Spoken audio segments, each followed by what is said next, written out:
जंगल में सभी पशु अपना जीवन बड़े सुकून से गुजार रहे थे। सभी पशुओं में हीरा नाम का एक हिरण भी था। हीरा व्यवहार से बहुत ही दयालु और सबकी मदद करने वाला हिरण था। उस जंगल में हीरा ही केवल एकमात्र हिरण था। एक दिन दूसरे जानवरों से उससे उसके परिवार के बारे में पूछा। हीरा भैया, जंगल में सभी जानवर अपने परिवार के साथ सुकून से रहती हैं। आपका परिवार कहाँ है? क्या आपको कभी अपने परिवार की कमी महसूस नहीं होती? गिलहरी बहन, मेरा परिवार यहाँ से थोड़ी दूर जंगल में रहता है और मैं यहाँ आप लोगों के बीच सुकून महसूस करता हूँ। आखिर आप सभी भी तो मेरा परिवार ही हैं। तभी उनके बीच एक दूसरा हिरण दौड़ते हुए आया। उसका पूरा शरीर घावों से भरा हुआ था। उसके हर घाव से खून रिस रहा था और वो काफी घबराया हुआ लग रहा था।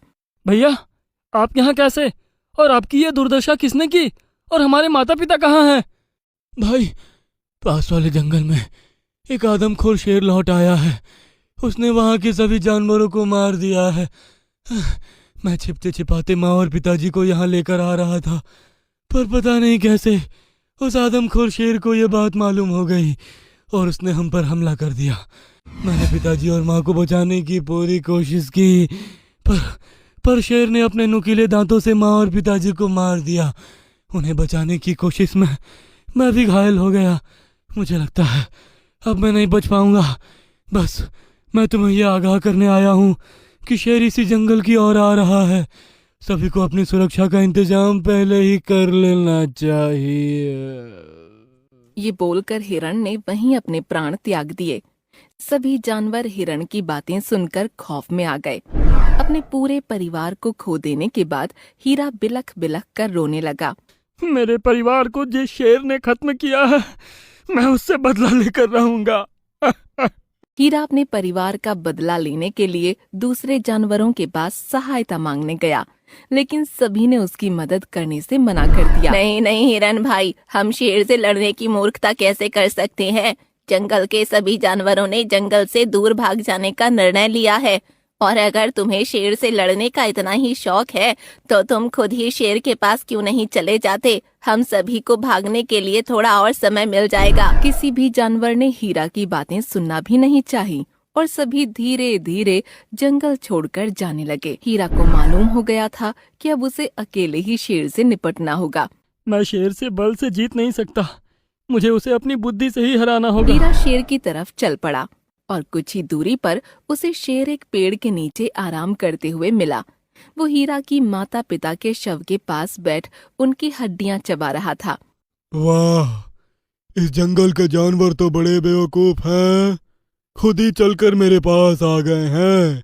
हाँ हाँ राजा जी, आप बिल्कुल सही बात कर रहे हैं। अरे जंगल के सारे जानवर मूर्ख है।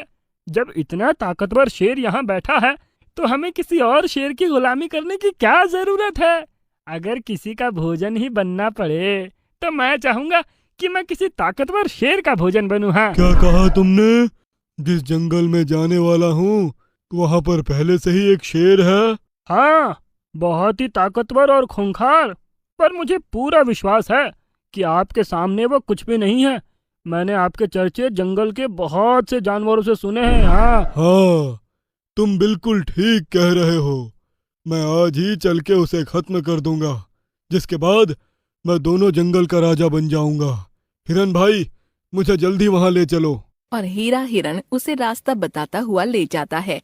दोनों रास्ते में जा ही रहे थे कि वहाँ उन्हें एक खाली तालाब दिखता है। देखिए राजा जी, ये खाली तालाब उस शेर का ही काम है।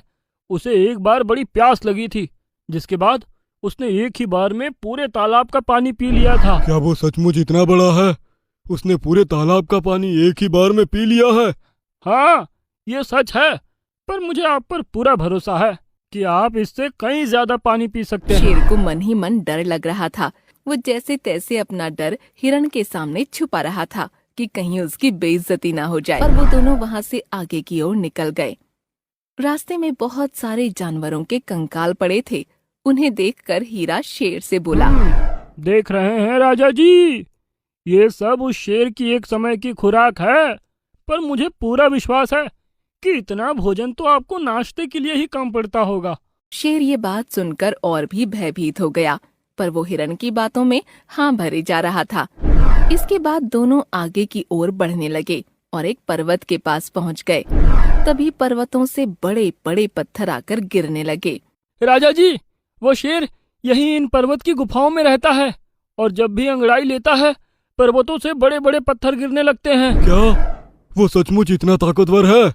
होगा, अरे पर मुझे पूरा विश्वास है। चलिए मैं आपको उसकी गुफा तक ले चलता हूँ। शेर अभी और भी भयभीत होने लगा था। हिरण शेर को एक गुफा के दरवाजे तक ले आया। चलिए राजा जी, अपनी पूरी ताकत के साथ उस शेर को ललकारिए। शेर इतना डर चुका था कि उसके मुंह से आवाज ही नहीं निकल रही थी। उसे लग रहा था कि इतना बड़ा शेर अगर मुझ पर आ झपटा तो मैं आज ही मारा जाऊंगा। और उसे इस बात का डर भी था कि हिरण के सामने उसकी बेइज्जती ना हो जाए। उसने अपनी पूरी शक्ति लगाकर दहाड़ लगाई। उसकी दहाड़ गुफा से टकराकर दोगुनी होकर लौट कर आई। और ये सुनकर शेर पूरी तरह से कांपने लगा। शेर वहां से भाग निकला और भागते भागते शेर की पूंछ झाड़ियों में अटक गई। शेर के दिमाग में बड़े शेर का खौफ गूंज रहा था। उसे ऐसा लगा कि बड़े शेर ने उसे जकड़ लिया है। शेर की घबराहट की वजह से उसकी सांस फूलने लगी और कुछ ही मिनटों में शेर के प्राण निकल गए।